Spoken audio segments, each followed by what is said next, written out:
चलो आज अपना एग्जाम्पल नंबर कौन सा है? 23। ताराना, जिनीशा और रिहान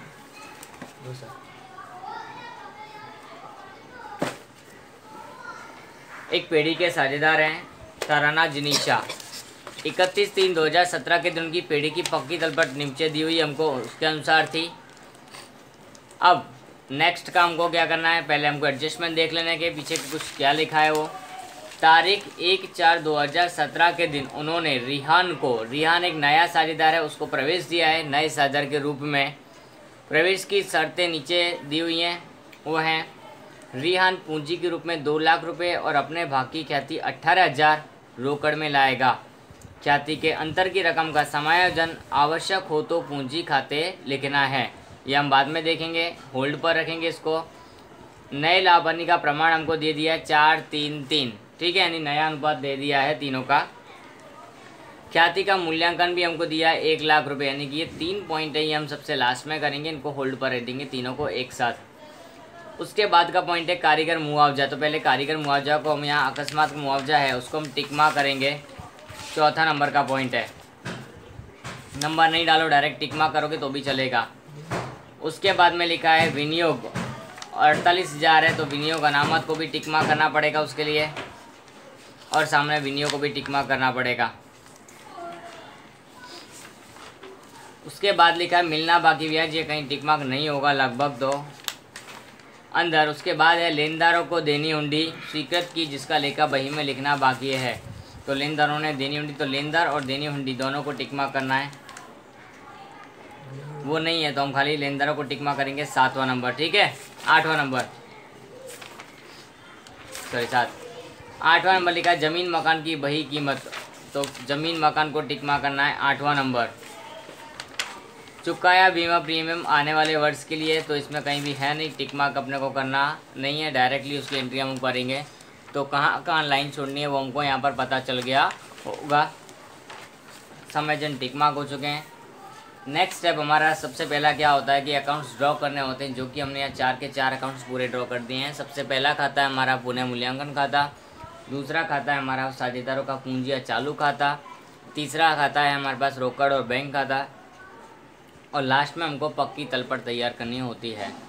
नेक्स्ट स्टेप होता है कि हमको पुरानी जो पक्की तलपट दी हुई है यहाँ पर, उसमें से जो खाते दिए हैं उनकी शेष है उनको अलग अलग खातों के अंदर ट्रांसफ़र करना, ठीक है।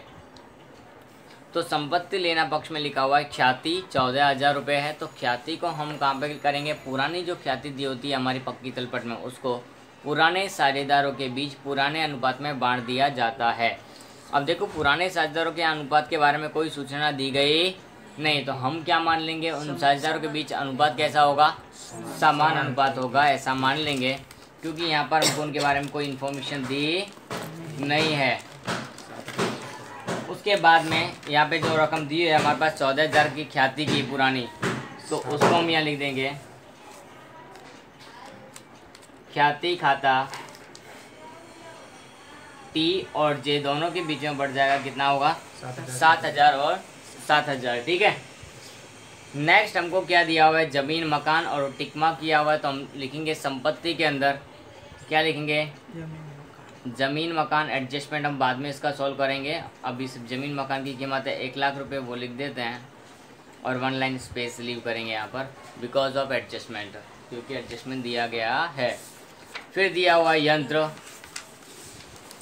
यंत्र की कीमत कितनी है 80,000, तो 80,000, सॉरी इस पर कोई एडजस्टमेंट नहीं है, तो डायरेक्ट बाहर मैं इसको लिख रहा हूँ। उसके बाद लिखा हुआ विनियोग 50,000 है, तो विनियोग के अंदर यहाँ पर मैं लिख रहा हूँ 50,000 और लाइन भी छोड़ दूंगा यहाँ पर। उसके बाद में यहाँ पर क्या है, देनदार, देनदार के बारे में कोई टिक मार्क था नहीं, तो जैसा था ऐसा कैसा हम पूरा बाहर लिख दे रहे हैं। उसके बाद में स्टॉक दिया हुआ है, कोई टिक मार्क नहीं था, 36,000 मैं पूरा कहाँ लिख रहा हूँ बाहर। रोकड़ यहाँ पर हम खाली नाम लिखते हैं, बाकी इसका खाता अलग से बना हुआ है, इसके लिए शेष तो कहाँ लिखेंगे, हम उसके खाते में ही लिखेंगे। तो रोकड़ बैंक का खाता है, वहाँ पर लिखेंगे हम शेष आगे लाए। कितना है टू बैलेंस ब्रॉट डाउन 40,000 हमारे पास यहाँ होगा। आफ्टर देन संशोधन और विकास खर्च, ये अवास्तविक संपत्ति है। और वास्तविक संपत्ति को साझेदारों के पूंजी खाते हम पुराने अनुपात में उधार करते हैं। तो साझेदारों का पूंजी खाता का उधार ये रहा, वो हम लिखेंगे संशोधन और विकास खर्च। ये अवास्तविक संपत्ति है, इसके लिए रकम दी हुई है हमको वहाँ पर 8,000 है, उसको बांटेंगे तो आएगा अनुपात समान में 4,000 4,000। किसी को कोई क्वेरी हो इसमें तो पूछ सकता है। उसके बाद में लाभ हानि खाता दिया हुआ है, तो लाभ हानि खाते को भी हम यहीं बांटेंगे, वो भी हमारे लिए एकत्रित हानि है। तो एकत्रित हानि को हम यहाँ बांट देंगे। कितना अनुपात है? 1:1 है और 10,000 रकम है, तो समान अनुपात में बांटेंगे तो 5,000 5,000 आएगा। क्लियर? यहाँ तक संपत्ति साइड हमारी पूरी हो चुकी है। इसके सिवा देखो यहाँ पर कुछ भी एक्स्ट्रा दिया नहीं, हम जितना लिखा था हमने या तो संपत्ति लेना में या जो खाते में ट्रांसफ़र करना था वह हमने ट्रांसफ़र कर दिया है। अब आता हमारा पूंजी दायित्व, उसमें सबसे पहले है पूंजी। तो पूंजी हम क्या लिखेंगे? पूंजी खाते के जमा में लिखेंगे। ये सब चीज़ें जमा वाली हैं। इसके लिए शेष आगे लाए, कितनी दी हुई रकम? 1,90,000 और 1,21,000 दी हुई है इतनी, वो हमने यहाँ लिख दी है। उसके बाद हमको लिखा हुआ है कारीगर मुआवजा अनामत, ये हमारे यहीं पर आता है, लेकिन टिक मार्क है तो एक लाइन लीव करेंगे। कारीगर मुआवजा अनामत कितनी रकम दी हुई है? 12,000 है, तो 12,000 हम यहाँ लिख कर नीचे छोड़ देंगे। ठीक है। उसके बाद में हमको लिखा हुआ है यहाँ पर विनियोग वृद्धि कमी फंड, तो ये भी सेम उसके जैसा ही है। विनियोग वृद्धि कमी अनामत भी बोल सकते हैं उसको, या वृद्धि कमी फंड भी बोल सकते हैं। रकम कितनी दी हुई है? 4,000, तो उसको भी हम यहाँ ऐसे कैसे लिख देंगे। फिर दिया प्रोविडेंट फंड, कोई टिक मार्क नहीं है, सीधा दायित्व है हमारा पेड़ी का, तो दायित्व के अंदर लिखेंगे प्रोविडेंट फंड बाहर के साइड। कितनी रकम दी हुई है? 16,000। उसके बाद डूबत अनामत है, हम चाहे तो इसको सामने से माइनस कर सकते थे और चाहे तो यहीं की यहीं भी लिख सकते हो, जैसा कि बुक में दिया है। दो चॉइस रहेंगी, चाहो तो वहाँ कर सकते हो, कोई गलती नहीं होगी वहाँ भी, और यहाँ दिया है यहाँ लिखोगे तो भी कोई गलत नहीं है। बुक में ऐसा दिया है इसलिए मैं ऐसा कैसा वापस लिख दे रहा हूँ। उसके बाद में हमारे पास है लेनदार, तो लेनदार भी हमारे पेड़ी के दायरे है, लेकिन टिक मार्क है 30,000 है टिक मार्क। यस। फिर चुकाना बाकी खर्च, कोई टिक मार्क नहीं है, जैसा था मैं उसको वहीं की मैं लिख रहा हूँ, खर्च चुकाना बाकी। तो ये हमारा 15,000 दिया हो, तो मैं पूरा 15,000 बाहर लिख दे रहा हूँ। Is it okay? Any problem? यहाँ तक में अगर किसी को कोई कुछ पूछना है, प्रॉब्लम है, तो वो बोल सकता है अभी। तो अब आगे चलते हैं, हम एडजस्टमेंट की तरफ थोड़ा सा आगे बढ़ेंगे। तो पहले 3 एडजस्टमेंट हमने होल्ड पर रखे हुए हैं, यह बात हमने एडजस्टमेंट टिक मार्क करते समय देख ली थी। चौथे एडजस्टमेंट से मैं यहाँ करवा रहा हूँ, कारीगर मुआवजा पेटे 8,000 का दावा मंजूर किया। कितने का दावा मंजूर किया है? 8,000। तो 12,000 हमने रिजर्व रखा था, उसमें से 8,000 का एक दावा चुकाया है हमने। तो 12,000 में से 8,000 का दावा गया, तो बचा कितना अनामत? 4,000। उस 4,000 को दोनों साझेदार बांट लेंगे उनके पुराने अनुपात में। ये 12 में से जितने का दावा हो वो माइनस करते हैं, उसके बाद यह रकम बांटी जाती है। फिर ये जो दावा होता है उसको हमारा पेड़ी का दायित्व माना जाता है, तो यहाँ लिखेंगे भी हम कारीगर अकस्मात का दावा। कारीगर अकस्मात का दावा कितने का किया है? 8,000 का, तो हम 8,000 का जो दावा है उसकी असर यहाँ भी देंगे। ठीक है। 5वां नंबर हमको क्या समझ आती है? विनियोग है वो 48,000 में जिनीशा ले जाएगी। विनियोग है वो कितने में ले जाएगी? 48,000 में। तो देखो सबसे पहले तो हमारे विनियोग थे कितने के? 50,000 के, और वो कितने में लेके जा रही है? यानी 2,000 की कमी हुई सीधी। 50 में से वो कितने में लेके जा रही है? 48 में। तो मैं लिखूंगा पहले तो कमी हुई है, वो कमी कितने की हुई है? 2,000 की। कितना बचा? 48,000। ठीक है। तो पहले 2,000 की कमी है, उसकी मैं दूसरी असर दे देता हूँ। कमी हमारी विनियोग खाता है तो यहाँ आएगी, अगर ये नहीं होता तो सीधी यहाँ पहुँचती। अगर दिया है तो यहाँ लिखो, अगर ये नहीं बनाया होता, ये नहीं दिया होता इन्फॉर्मेशन, तो हम डायरेक्टली कहाँ लिखते, कमी यानी नुकसान हमारा। तो 4000 में से 2000 गए तो कितना बचा, 2000 उसको भी अगर 7000 आपस में बांटेंगे तो कितना आएगा, 1000। ठीक है इतना। अभी 48,000 है, एक्चुअल में हमारे कहाँ आना चाहिए, बाहर आना चाहिए, पर बाहर नहीं आएगा। इसको कौन लेके जा रहा है, जिनीशा। कौन लेके जा रहा है, तो यहाँ से हटाओ इसको और जिनीशा के खाते में ट्रांसफ़र कर दो। कितना, तो देखो वहाँ मैंने जिनीशा लिखा और यहाँ 48,000 लिख दिया। मैं यहाँ लिखूंगा क्या, विनियोग खाता। क्या लिखूंगा, विनियोग खाता। ऐसा क्यों किया, क्योंकि कोई भी साझेदार कोई भी संपत्ति को लेकर जाता है तो साझेदार का पूंजी खाता उधार, क्योंकि साझेदार पाने वाला, वो संपत्ति को पाने वाले का खाता उधार करो, आगे ना। और संपत्ति जाए तो जमा, तो संपत्ति खाते में से माइनस हो जाएगा 48,000। कौन लिखे गए, यहाँ से उठाकर डैश हो गया और ये जिनीशा के खाते में ट्रांसफ़र कर दिया। यहाँ ये पॉइंट नया है कल की बजाय, हाँ ये दोनों भी पॉइंट नए थे। चले आगे अब थोड़ा सा, अब आगे बढ़ते हैं। तो देखो नेक्स्ट पॉइंट हमको दिया हुआ, मिलना बाकी ब्याज 6000 का लेखा नहीं हुआ, मिलना बाकी ब्याज। तो मिलना बाकी क्या होता है, हमारी संपत्ति। संपत्ति, हाँ। तो संपत्ति यानी कि उधार, मिलना बाकी ब्याज कितना, 6000। यहाँ जमा, सॉरी यहाँ उधार है, ये मिलना बाकी ब्याज। तो यहाँ क्या होगा, जमा, ये फ़ायदा हुआ तुम्हारी, मिलना बाकी है, मिलेगा तुमको यानी कि, तो फ़ायदा है फ्यूचर का, तो लिखेंगे मिलना बाकी ब्याज कितने का, 6000 का। ठीक है, आगे चलते हैं। 7वां नंबर का पॉइंट है, लेनदारों ने लिखी देनी हुंडी 10,000 की स्वीकृत की, जिसका लेखा बही में करना बाकी है। लेनदारों ने एक हुंडी है वो स्वीकार कर ली है, तो यहाँ पे से माइनस करेंगे, लेनदारों में कमी हो गई किस चीज़ की, देनी हुंडी की। कितनी की, 10,000 की। तो यहाँ से 10,000 माइनस किया तो कितना आएगा, और ये 10,000 की जगह पे क्या आ जाएगा, अब देनी हुंडी क्या आ जाएगा, वो कहाँ जाएगा, बाहर। 10,000 दोनों असर इसकी पूरी हो गई। लेनदारों ने यहाँ से माइनस करवा दिया खुद की रकम और उसकी जगह पे हुंडी लिख दी और हुंडी स्वीकार हो गई उनकी, तो यहाँ आ जाएगा देनी हुंडी।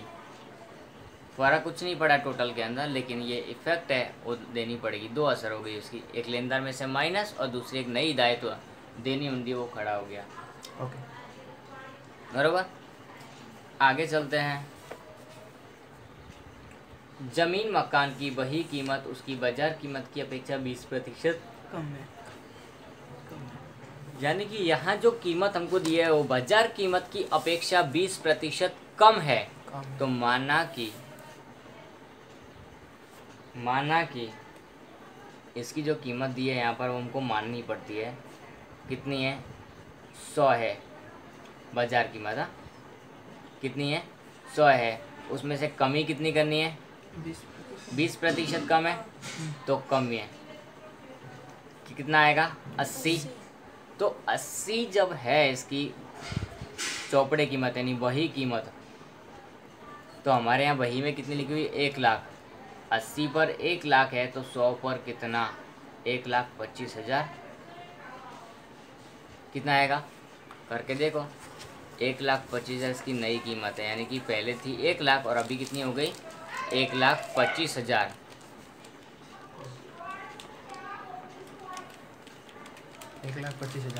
तो 1,25,000 नहीं आई, तो वृद्धि कितनी की हुई,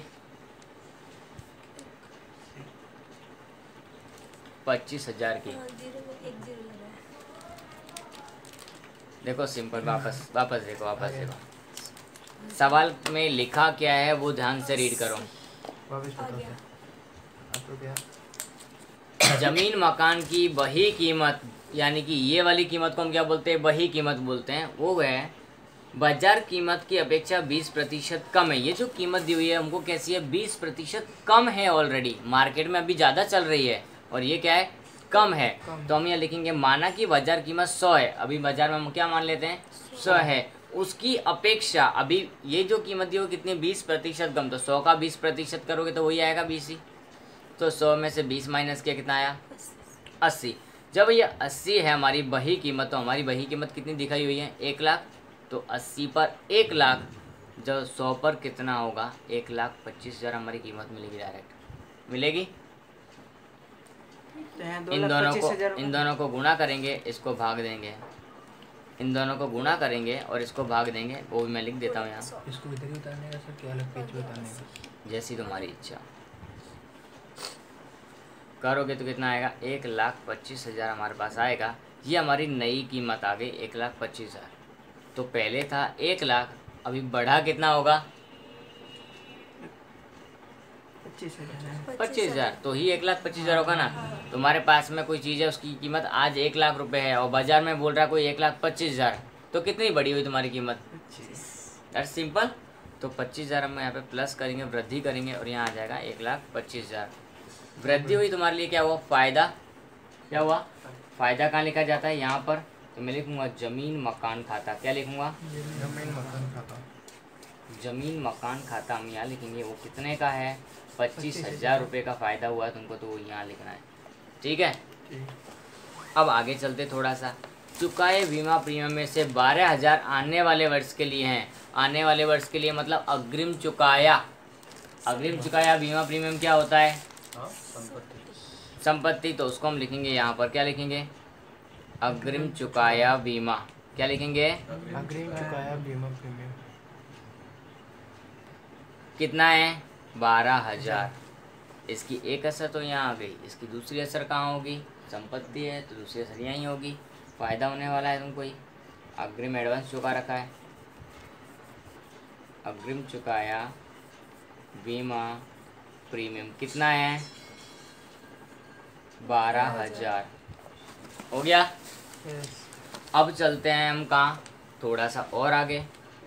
तो यहाँ पर समायोजन सारे पूरे हो चुके हैं, सिवाय कि हमारे 3 जो होल्ड पर रखे हुए थे उनके। होल्ड पर रखे हुए समायोजनों का पुनः मूल्यांकन खाते के साथ कोई संबंध नहीं होता, इसलिए मैं इसका टोटल है वो पूरा करने के लिए रेडी हूँ।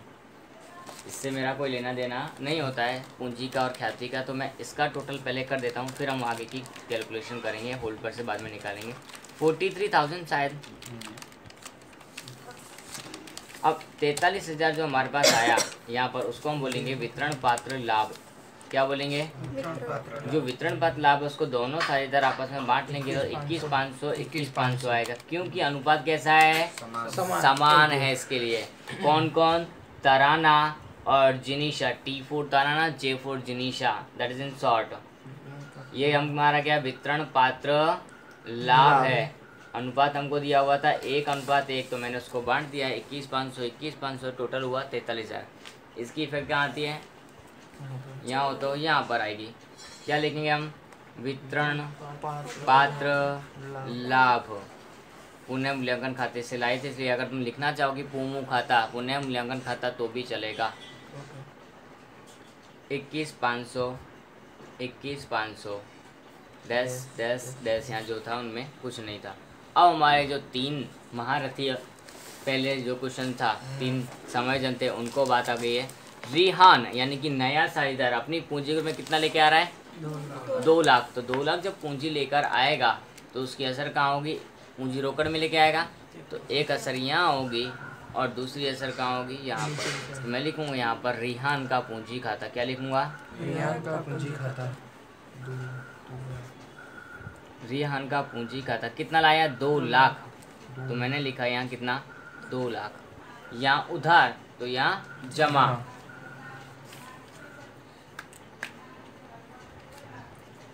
यहाँ लिखूँगा मैं रोकड़ खाता, ब्रैकेट में लिखूँगा क्या, पूंजी।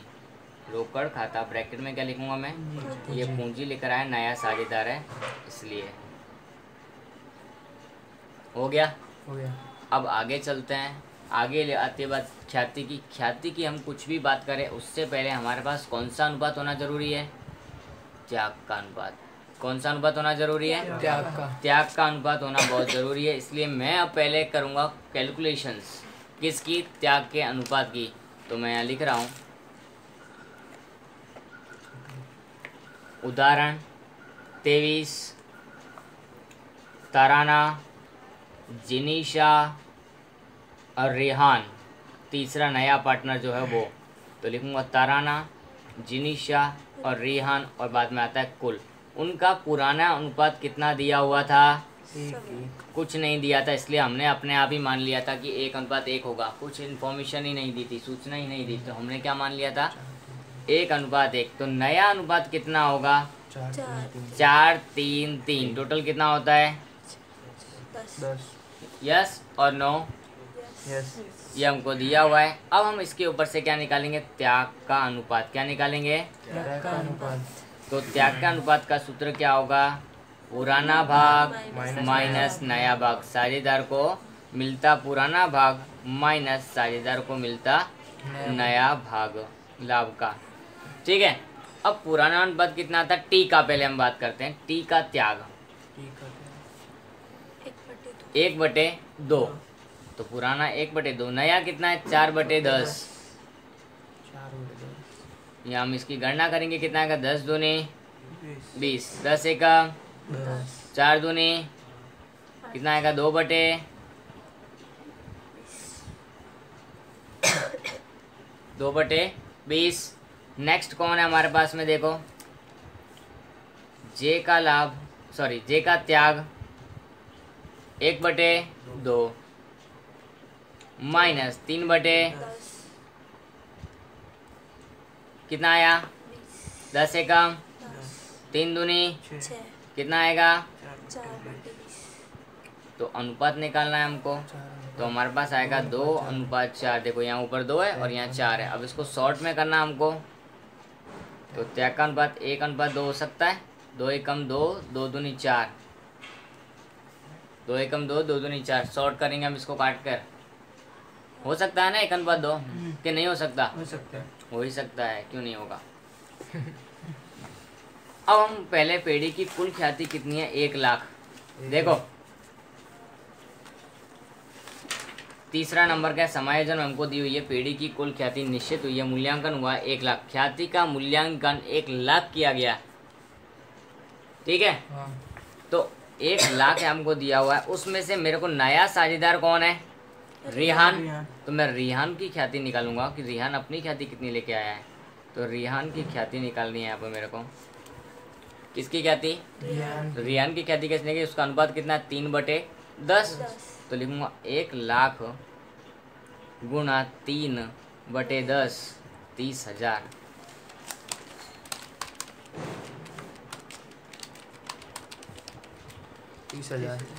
अब ये 30,000 में से पहले नंबर के समायोजन में हमको क्या लिखा है कि रिहान अपने भाग की ख्याति 18,000 रोकड़ में लाएगा और बाकी की जो है वो पूंजी खाते में से ट्रांसफर करनी है, यानी कि मूल्यांकन।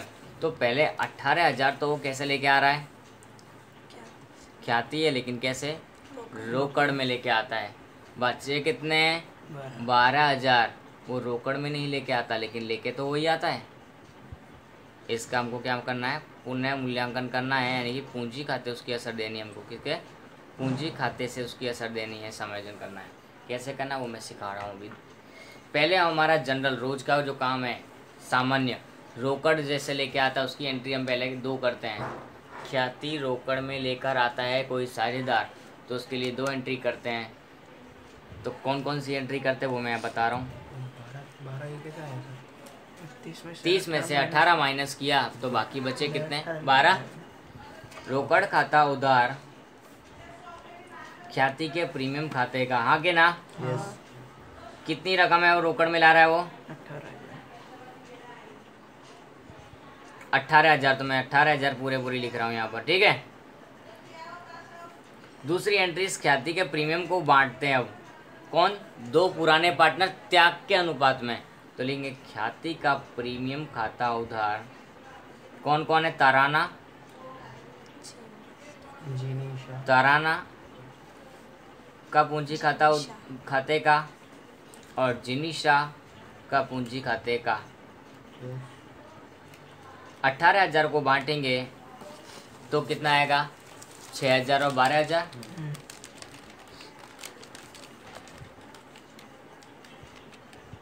ये बात हुई हम ख्याति रोकड़ में लाए तब। ये बात हमारी कब हुई? जब ख्याति रोकड़ में आती है तब। मैं बोलता हूँ जो 12,000 रोकड़ में ख्याति नहीं लेके आता उसका क्या? तो उसका सॉल्यूशन है हमारा तराना और जिनिशा 1:2 में पूंजी खाते में डायरेक्टली बांट लेंगे। कैसे बांटेंगे वो भी बता रहा हूँ। 12,000 को बांटो तुम लोग 4,000 8,000 4,000 8,000। हाँ इसको डायरेक्टली पूंजी खाते में बांट लें तो एंट्री इस तरह से होगी 12,000 वाले के लिए। कौन है ये? रेहान। आर का पूंजी खाता उधार टी के पूंजी खाते का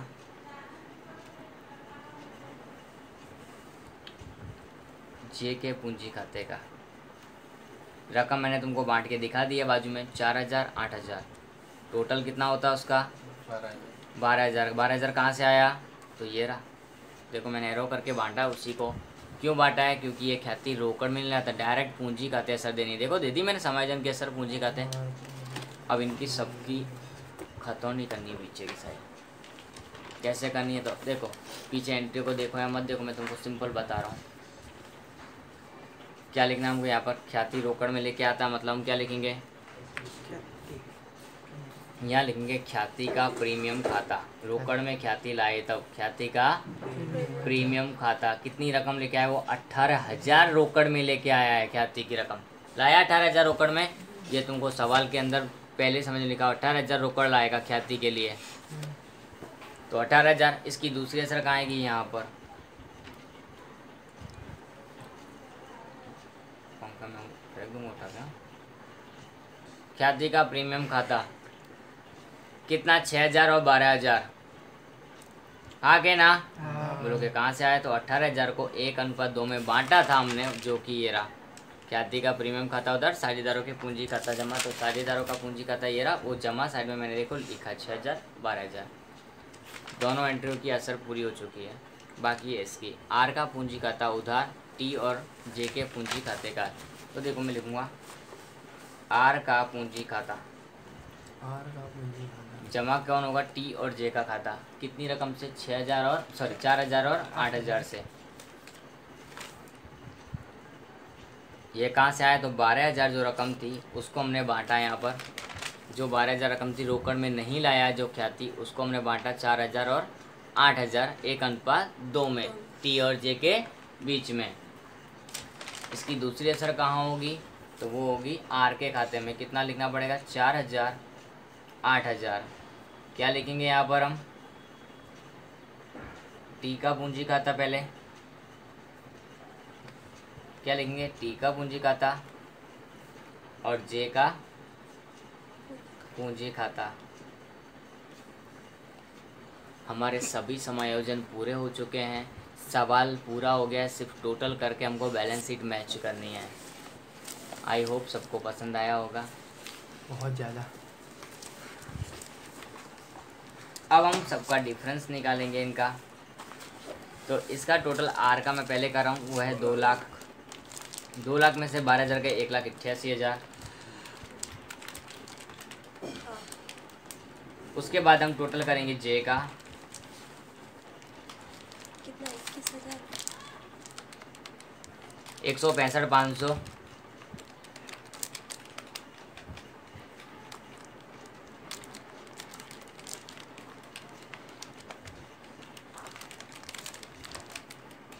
इसमें 65,500। उसमें से माइनस करना हमको ये सब। 1,01,500 डिफरेंस आ रहा है, सही है। उसके बाद में हम टी का टोटल करेंगे।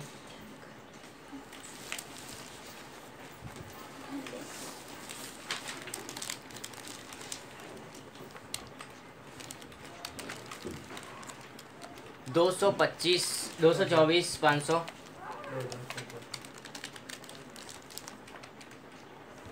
इस टोटल में से इनको माइनस करेंगे। 208,500। ये हमारा क्या है? डिफरेंस है सबका, उसको हम बोलेंगे शेष आगे ले गए। 500।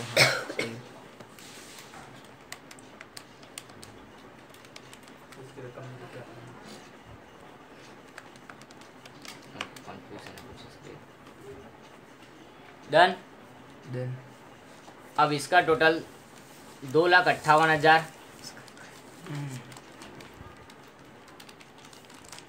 2,58,000 कोई पेमेंट नहीं किया है, तो ये कि ये बैलेंस हमारा अब कहाँ चला जाएगा? पक्की तलपट में लेकर जाएंगे। शेष आगे ले गए लिखकर क्या लिखेंगे हम इसका खाता बंद करके इसकी रकम शेष को पक्की तलपट में लेकर जाएंगे, जो कि हमने इसकी जगह छोड़ के रखी होगी 2,58,000 रुपये पूरा। अब इस साइड का टोटल करेंगे, उससे पहले यहाँ पूंजी जो कि शेष आई थी हमारी तराना, जिनीशा और रिहान, यहाँ से उनको यहाँ भी ट्रांसफ़र करना है। 208,500, 101,500, 188,000।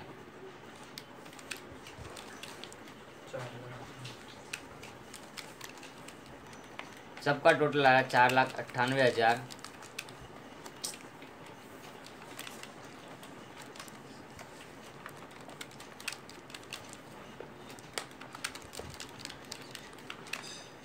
$5,87,000 टोटल आ रहा हमारा बैलेंस हाँ। शीट का।